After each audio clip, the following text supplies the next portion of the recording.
Look at this article in guelphtoday.com. At a farm just outside of Bellwood, you may be welcomed by a group of vocal seniors at their retirement home. At this place, however, you won't be greeted by friendly seniors of the two-legged variety, but instead one sporting hooves and tails and four legs. The GLO Farm Sanctuary is a place where farm animals get a privilege they are rarely afforded, to live out a full natural life. Let's find out more.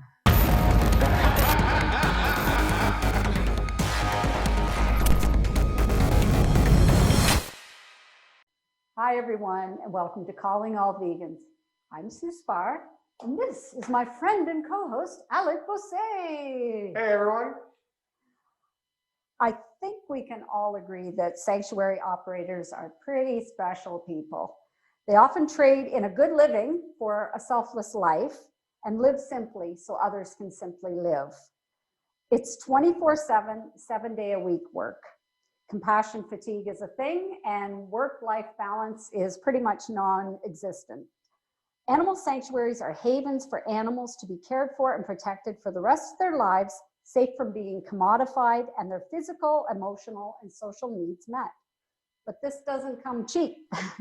Our guest is committed to giving each resident at her refuge the amazing life they deserve, filled with love, care, and companionship. Please welcome Valentine of GLO Farm Sanctuary to Calling All Vegans. Hi, how you doing? Hey guys. So stay tuned everyone for a video at the end of our segment so that you can go and meet some of the residents at GLO Sanctuary. On the name GLO, how did you come up with the name, and what was the motivation to bring you towards this and your first residence? So GLO Farm actually originally started off as Green Living Organic Farm Sanctuary. We had about a half acre that was dedicated to growing organic vegetables, and I would actually bring them into work and sell them to help offset some of the costs of caring for the animals. While it was kind of a cute, nice idea, it's not really sustainable, and ultimately the land really is for the animals, not for growing produce. So we kind of rejigged things and rebranded as just GLO. GLO comes with kind of a nice positive, feeling and sound to it. When you're happy, you glow. So we just decided to shorten it, rebrand, and stay with that. And the first animals actually, I found out about through Esther's Army, which I'm sure we're all aware of. And it was a herd of geriatric cows. Most people laugh when they find out that I started with 4 senior cows, because a lot of people kind of start small with a couple chickens, and I was just like, yeah, let's do this. So it was actually a long time coming. We prepared for about 12 to 14 months, making sure that the fencing was secure and that I had a good hay supplier and that I had straw. I kind of filled the barn with all of the materials before I filled it with animals. I tried to kind of do everything preventatively. I tend to be a little bit cautious and move a little slowly with that stuff. And when we were ready to bring them home, we actually hit a snag, and that's that it's illegal to transport livestock without an ear tag. And because they were coming from somebody's personal property, they had never been tagged. And obviously, being vegans, we don't believe in marking them as commodities and putting them anywhere near the food chain, even just to play nice. So we had to get a little bit creative, and we'll leave it at that. But and they've been here ever since.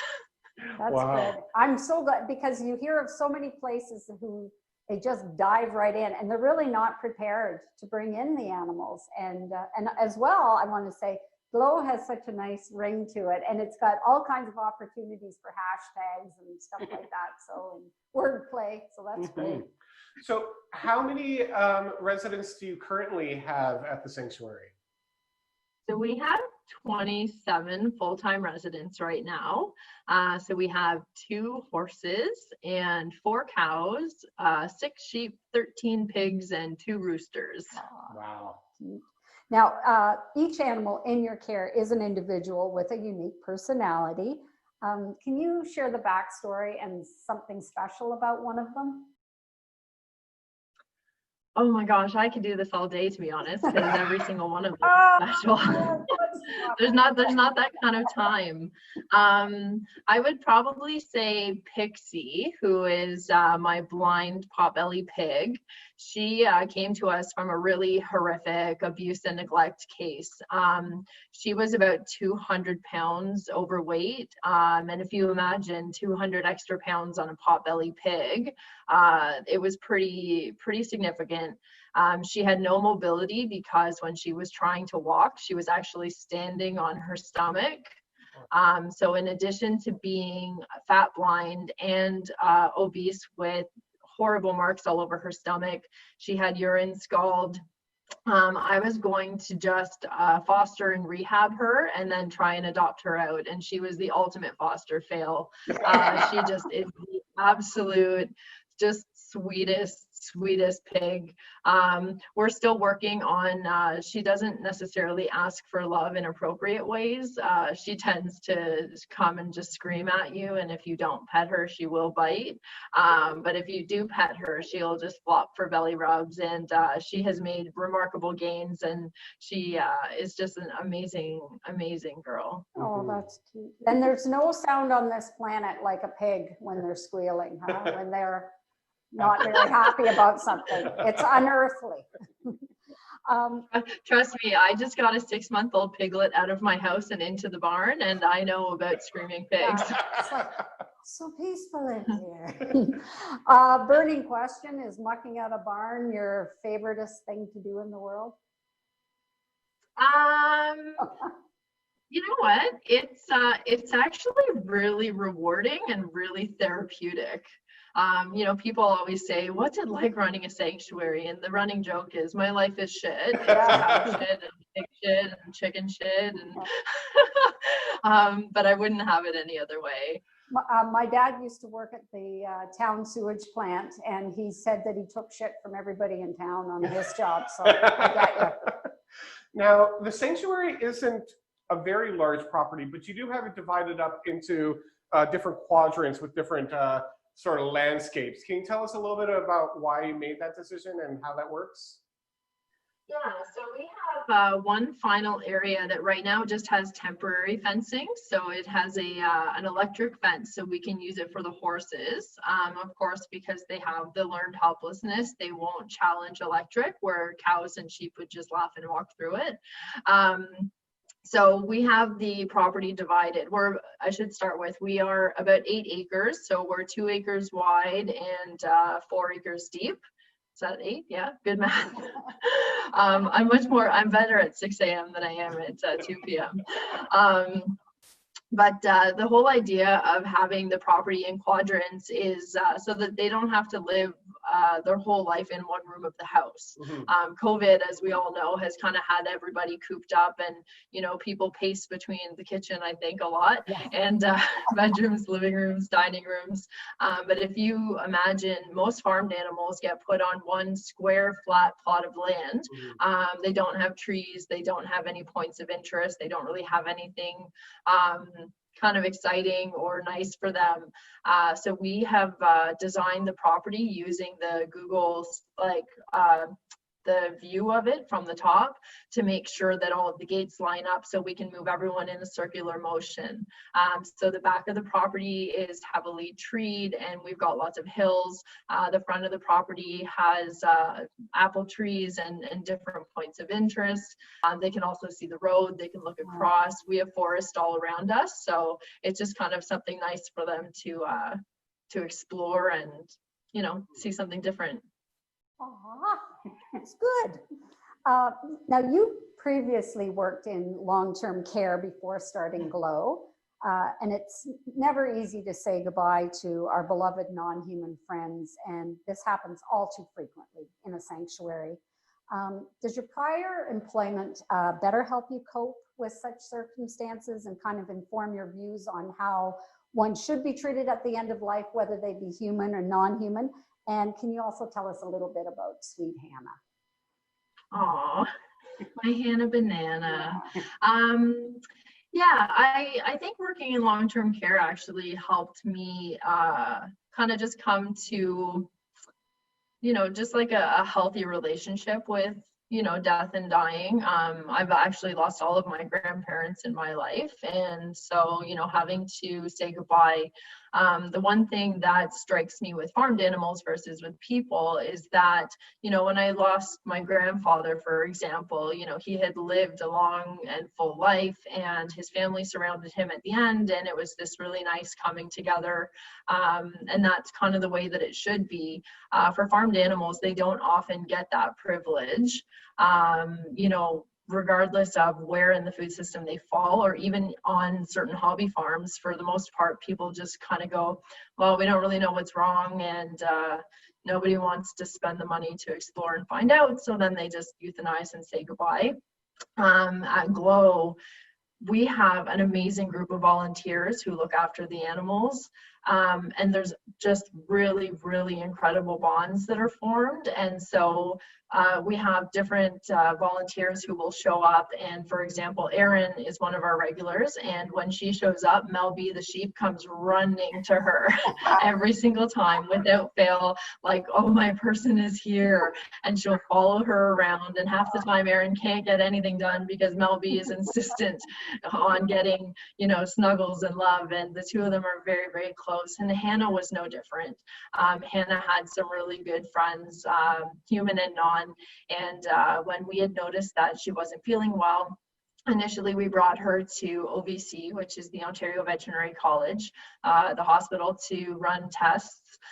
We did blood work, we did ultrasounds, we did biopsies, and when the prognosis came back poor, we made the decision to bring her home palliative rather than leaving her in the hospital. We're very fortunate that we do have a vet on site, so we are able to care for animals in a way that maybe other sanctuaries couldn't in that situation. But we had 24-hour round-the-clock care for Hannah. So I actually got to sleep in the barn, and we had volunteers show up morning, afternoon, and evening. And she was surrounded by all of her favorite people as she, made the decision that it was time. And we helped her pass, and it was, as far as goodbyes go, it was one of the nicest. Yeah. What more can you ask for in that situation, right? Now, you've mentioned a couple times that it's obviously not just you, and you've got a number of volunteers and doctors and et cetera that are working with you. How many different individuals are helping out at the sanctuary? Well, we have an army, let me tell you. So we have Dr. Sarah Dodd, and then I have a property manager, I have a social media manager, I have a volunteer coordinator, and we've got about 60 regular weekly, monthly volunteers. Very cool. Wow, nice. Now, sanctuaries are critical in helping to dismantle speciesism and achieve animal liberation, because it helps people make the connection with these animals to those on their plates. And with activists freeing as many as possible from misery, it's vital that we have accommodations in place to meet the growing need. So this is where GLO comes in. So let's talk about fundraising. I'm guessing that during the pandemic, donations took a bit of a dive, and you also had to pivot to strictly online fundraising methods. You have an online shop, but also a Patreon account. So how are these funds vital to the rehab and care of current and future GLO residents? Well, first of all, they're everything. I would say that, having the volunteers here to, muck the barn is great, but if we don't have the wood shavings and the straw and the hay and the stall dry and the baking soda and all of the materials to put it back together again, it kind of, goes hand in hand. When we lost all of our Veg Fest, which is where we would sell all of our merch, we did have to get really creative. And so we launched Patreon. Our goal was to get 1,000 people to sign up for $3 a month. It is US dollars, so I think that works out to be just under $5 Canadian. Most people, that's a coffee or just a small treat, and they don't necessarily notice it on their credit card every month. But for us, because they bill one month and we get it the next month, we know exactly what's coming in month over month, and it just helps us budget. So we know that, if somebody, edited their pledge or had to cancel their subscription because we've all hit hard times, then what we know is that, okay, well, this is what's coming in, and here's the gap that we need to bridge. And I can get together with my fundraising team, and we can put together a plan and, come up with ideas to make it so that, these guys have no idea what's going on. Now, is GLO a registered charity? Almost. Oh yeah. We're in the home. Yeah, fingers crossed. We're in the home stretch. We should have everything done. Hopefully by January, we should have everything submitted and approved. And I really look forward to becoming a registered charity, because it's going to be a game changer for us in terms of sponsorship and being able to really turn GLO into the great place that it already is, but let's get better. Yeah. Exactly. I'm sure it will open up more doors for opportunities. Yeah. Yeah. Now, I love your collaborative spirit and effort, and that's how I roll too. For me, attention mongers and egomaniacs and drama queens really have no place in social justice. And at GLO, you extend this ideology by way of forging a community and working closely with other sanctuaries. Can you just tell us a little bit about what that looks like? Well, we all have so much to learn from one another, and sometimes it's as simple as like, hey guys, we've noticed this problem in the barn. What do you guys do to address this? I talk pretty much every single day with Megan from Black Goat and with Kathleen from Karuna Lane. We're always going back and forth on like, have you found a problem or a solution to this problem, and making sure that we can learn from each other. When you know better, you do better. And as we find out information, then it only benefits the animals. And that's why we're in this. So. As a sanctuary caregiver, you give a lot, obviously, but you also receive something from this, just from the interaction with them. Can you tell us a little bit about that?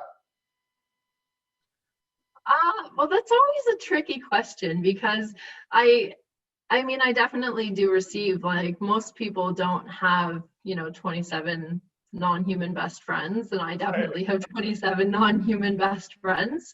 But I don't know, it's hard to say, because in the same way that, with human friends, you don't keep Sue around because she benefits you. You like each other, and you're kind of there for each other unconditionally, and it's the same kind of thing.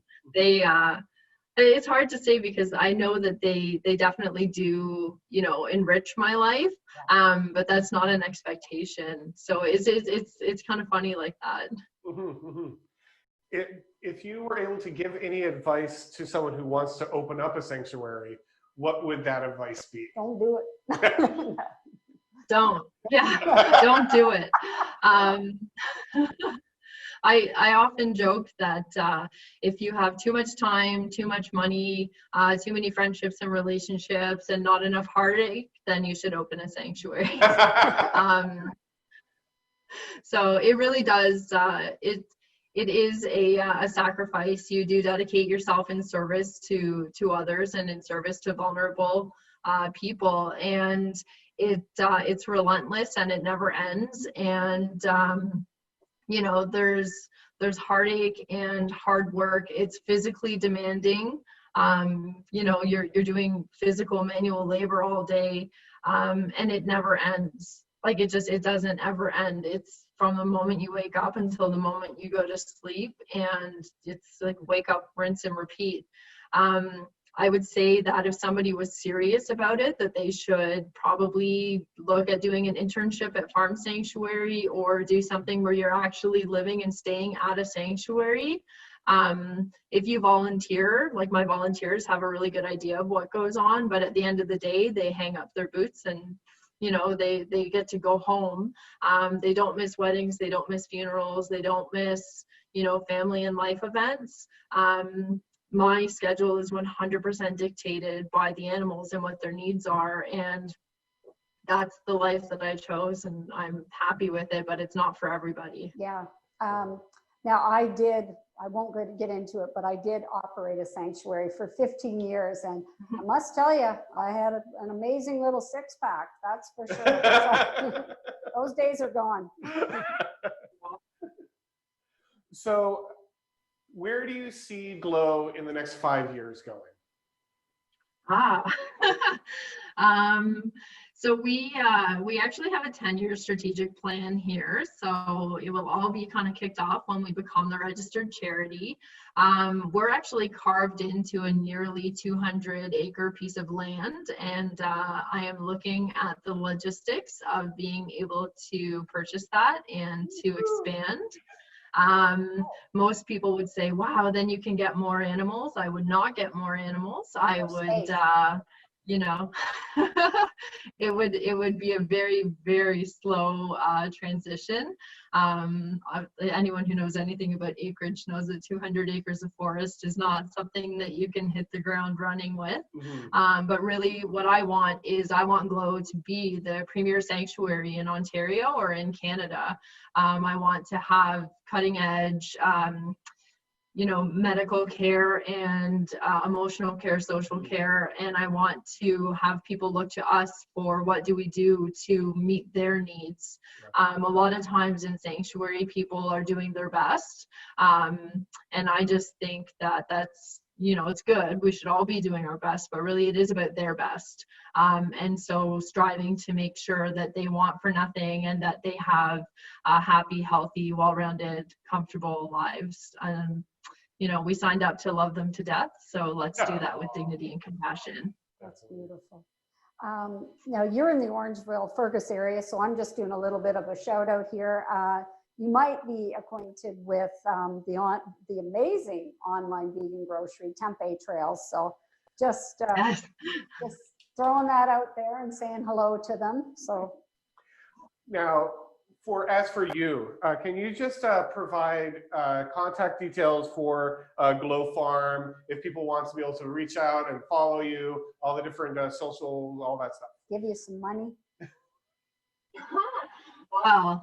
All of the links for all of the good stuff are in our Instagram link tree in our profile.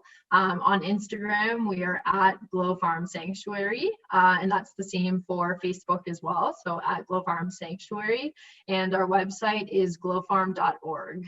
Awesome. And then your Patreon as well, GLO Farm Sanctuary. Yeah, Patreon is GLO Farm Sanctuary. And again, those are all linked in our link tree on Instagram. Amazing. And if there's individuals that wanted to volunteer, is there a specific way to reach you for that? Yeah, there is.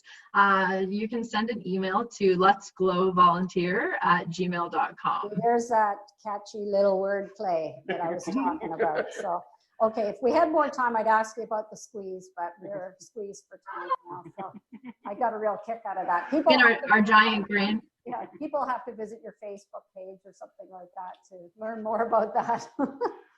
So thank you again for taking some time to be on the show today. It's been a great pleasure, and we really look forward to following you on all the other socials and keeping. I already do.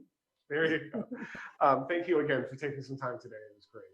No problem. Thank you so much for having me and for what you do for the animals. Oh, thanks, Holly. You too. And everybody, please make sure to stay tuned, because right after this, we're going to be showing a little video of the wonderful things that are happening over at GLO Farm. Thanks again, guys. No problem. Thanks, guys. Bye. Bye.